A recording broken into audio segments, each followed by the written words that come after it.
Bom dia, tá começando mais um episódio da Lolere, seu podcast jurídico direto, prático e sem juridiquês. Eu sou o Victor. E eu sou a Cibele, vamos começando mais uma quinta-feira. E hoje no processual civil, o STJ autorizou o uso do sniper para localizar bens em execução sem quebra prévia de sigilo bancário. E no constitucional, Moraes suspende exigências de São Paulo que dificultavam mototáxi por aplicativo. No digital, governo, ANPD e MPF recomendaram ao X bloquear conteúdos sexualizados gerados pelo Grok. E no bancário, o Banco Central decretou liquidação extrajudicial da Will Financeira, do Grupo Master. E no administrativo, o PSOL levou ao STF a discussão sobre a gratificação do Rio de Janeiro com bônus ligado à neutralização de criminosos. E hoje a gente trouxe 2 comentários. O primeiro é o da Shirley Gomes, que falou assim: achei interessante essa visão do mínimo existencial para os descontos no cheque especial também. Muito embora nunca fica claro para os correntistas sobre esse direito que lhe assegura o mínimo existencial. E o Renato Martoni, que falou: bom dia, essa questão do cheque especial dá o que falar, pois em muitos casos o uso do cheque é justamente para cobrir alimentos. A questão é a desorganização financeira e isso vira uma bola de neve. E essa notícia realmente deu o que falar. Muita gente trouxe contribuições e falou a respeito, e a gente agradece cada comentário de vocês. E eu quero agradecer também quem apareceu lá no Após a Graduação, podcast da Lolere, em parceria com o IDP. Se você ainda não escutou, confere o link aqui na descrição. É um único episódio semanal, então dá para escutar rapidinho, deixar seu comentário e também participar para concorrer o kit da caneca e do café. Sem mais enrolação, pegue um café, coloque um fone e bora entender como essas decisões estão moldando o direito no Brasil.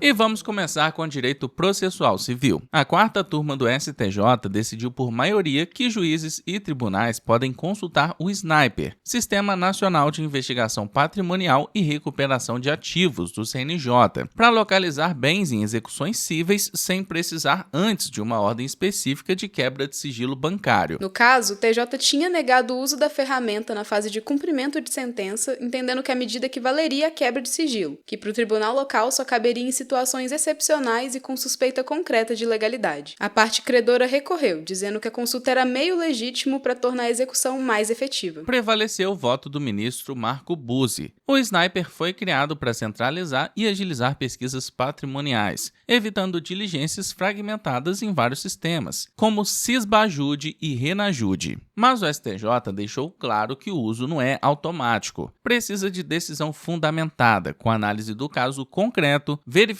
de meios menos gravosos e justificativa de necessidade, extensão e proporcionalidade da consulta. Sobre o ponto central, o STJ afirmou que a pesquisa via SNIPER não implica, por si, acesso a movimentações financeiras, então não exige como regra decisão específica de quebra de sigilo bancário. E se a consulta alcançar dados sensíveis, protegidos por sigilo ou pela LGPD, o tratamento deve ser mais cauteloso, inclusive com possibilidade de segredo de justiça total ou parcial nos autos. E vamos agora com o direito constitucional. O ministro Alexandre de Moraes, do STF, concedeu liminar na DPF 1296 para suspender trechos da Lei Municipal 18.349 de 2025 e do Decreto 64.811 de 2025 do município de São Paulo, que condicionavam transporte remunerado privado de passageiros em motocicletas por aplicativos. A decisão tem efeitos imediatos e ainda depende de referendo do plenário. A controvérsia envolvia exigências que poderiam inviabilizar o serviço, com a obrigação de a moto estar registrada como veículo de aluguel, com a placa vermelha, e um credenciamento prévio obrigatório com prazo de até 60 dias para análise. Também foram afastadas regras que, na prática, equiparavam o transporte privado por aplicativo ao serviço público de mototáxi, que costuma depender de autorização e licença. Moraes reconheceu que o município pode regular aspectos locais, especialmente ligados à fiscalização e à segurança viária, mas afirmou que a regulação não pode contrariar diretrizes federais nem criar barreiras desproporcionais que esvaziam uma atividade econômica privada. Nesse ponto, destacou a distinção entre transporte privado por plataforma e mototáxi, mencionando como referência a Lei Federal 12.009 de 2009. A liminar suspendeu 3 frentes. No credenciamento, determinou que se o município não decidir em 60 dias, operadoras e condutores podem iniciar as atividades. Também afastou a placa vermelha e retirou a vinculação automática às regras de mototáxi. Na prática, o STF sinaliza que pode haver regulação local, mas sem condicionantes que funcionem como bloqueio burocrático, e o tema ainda será definido pelo plenário. E janeiro já tá acabando, mas para muita gente o peso das contas de começo de ano ainda vai ecoar em fevereiro. E aqui a gente sempre bate na tecla. A advocacia de sucesso exige gestão. E se o seu fluxo de caixa ainda está desequilibrado, vale conhecer os materiais que a JustCash disponibiliza. São guias de finança, planilhas de fluxo de caixa e conteúdos de gestão jurídica para profissionalizar o seu escritório. Acesse o site e baixe tudo gratuitamente. E se a teoria não for suficiente, você precisar de capital para colocar a casa em ordem, a JustCash é a nossa indicação para antecipar o horário sem burocracia. E não começa fevereiro no aperto. O link está aqui na descrição. E vamos voltar com o direito digital. Governo Federal, a ANPD e MPF formalizaram uma recomendação conjunta para que a plataforma X adote medidas para impedir a geração e a circulação de conteúdos sexualizados indevidos, produzidos pelo GROK, assistente de IA integrado ao serviço. A atuação envolve também a Senacom, Ministério da Justiça e Segurança Pública, e foi motivada por denúncias e verificações das instituições, segundo comunicados oficiais. O documento trabalha com 2 eixos: a prevenção imediata de novas gerações e procedimentos estruturados para identificar, analisar e remover material já produzido. As autoridades apontam o uso da ferramenta para criar conteúdos sintéticos sexualizados a partir de imagens de pessoas reais, inclusive sem autorização, com preocupação específica envolvendo crianças e adolescentes. Entre as medidas, a recomendação pede barreiras de forma imediata para impedir que o GROK gere novas imagens, vídeos ou áudios com crianças e adolescentes em contexto sexualizado, e também para bloquear conteúdos de adultos identificados ou identificáveis em contextos sexualizados sem consentimento. Além disso, foi indicado prazo de até 30 dias para a criação de procedimentos técnicos e operacionais claros para a identificação, revisão e remoção desse tipo de conteúdo quando gerado pelo GROK. A recomendação inclui ainda a suspensão imediata de contas envolvidas, aplicação efetiva dos termos de uso e relatórios mensais para comprovar o cumprimento contínuo. Também pede um canal transparente para denúncias e exercício de direitos de titulares de dados e a elaboração de RIPD específico para geração de conteúdo sintético com base em mídias enviadas por usuários. No plano jurídico, o episódio se conecta à LGPD, à tutela de vulneráveis e a medidas de responsabilidade em ambiente digital, com registro de que o não atendimento pode levar a providências administrativas e judiciais. E no direito bancário, o Banco Central decretou em 21 de janeiro de 2026 a liquidação extrajudicial da Will Financeira S.A. Crédito, Financiamento e Investimento, ligada ao Grupo Master. É um instrumento de resolução para retirar de forma ordenada instituições em crise do sistema financeiro nacional e organizar a tutela de credores. Os fundamentos apontados foram comprometimento econômico-financeiro, insolvência e vínculo de interesse relacionado ao controle pelo Banco Master, que já estava sob liquidação extrajudicial desde novembro de 2025. Antes, a Will passou pelo RAET, com tentativa de viabilizar a solução de mercado, que não avançou após descumprimento de cronograma no arranjo de pagamentos da Mastercard Brasil e o bloqueio da participação da instituição nesse arranjo. Juridicamente, a liquidação extrajudicial é regida pela Lei 6.024 de 1974. A interrupção das atividades, nomeação de liquidante e levantamento de ativo e passivo, com pagamento de credores conforme regras de habilitação e preferência. Pode haver indisponibilidade de bens de controladores e ex-administradores como medida de preservação patrimonial. Na prática, clientes e credores podem ter valores indisponíveis até a consolidação de dados e os atos do liquidante, enquanto obrigações contratuais dos clientes continuam em vigor. Também pode haver atuação do FGC, a depender do produto, de limites por CPF, CNPJ e por conglomerado, e dos prazos operacionais, conforme comunicados oficiais e procedimentos do liquidante.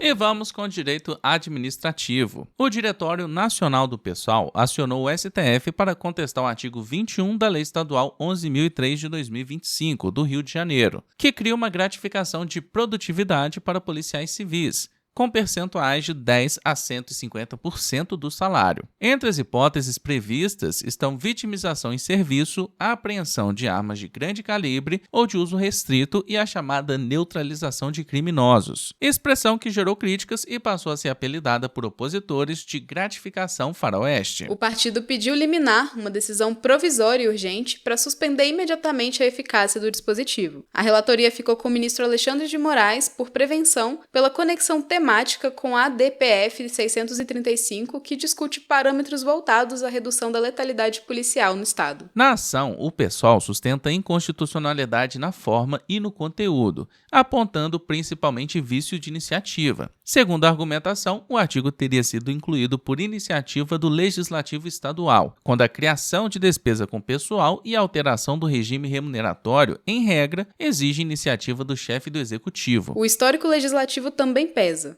O artigo 21 foi vetado integralmente pelo governador Cláudio Castro por ausência de previsão orçamentária, mas a Alerj derrubou o veto em dezembro de 2025, fazendo o dispositivo voltar a produzir efeitos. A cobertura citou nota técnica da DPU com críticas ao termo neutralização, por ser impreciso. Na prática, se houver liminar, o pagamento do bônus pode ser suspenso até decisão final do STF.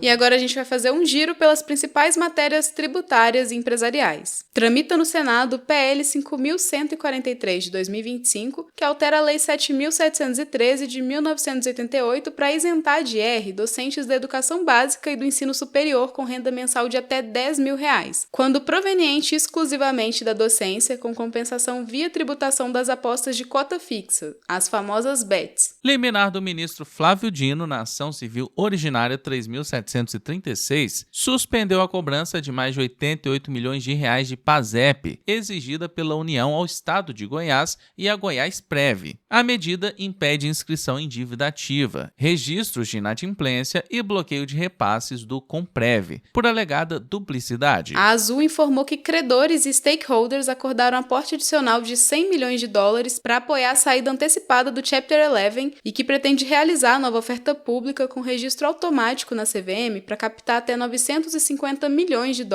com backstop e potencial diluição relevante. Liminar em ação de distrato suspendeu parcelas de contrato de multipropriedade em resort e vedou negativação da consumidora. O juízo, com base na súmula 543 do STJ, indicou que a rescisão pode ocorrer por desistência imotivada, para evitar prejuízo e restrição de crédito.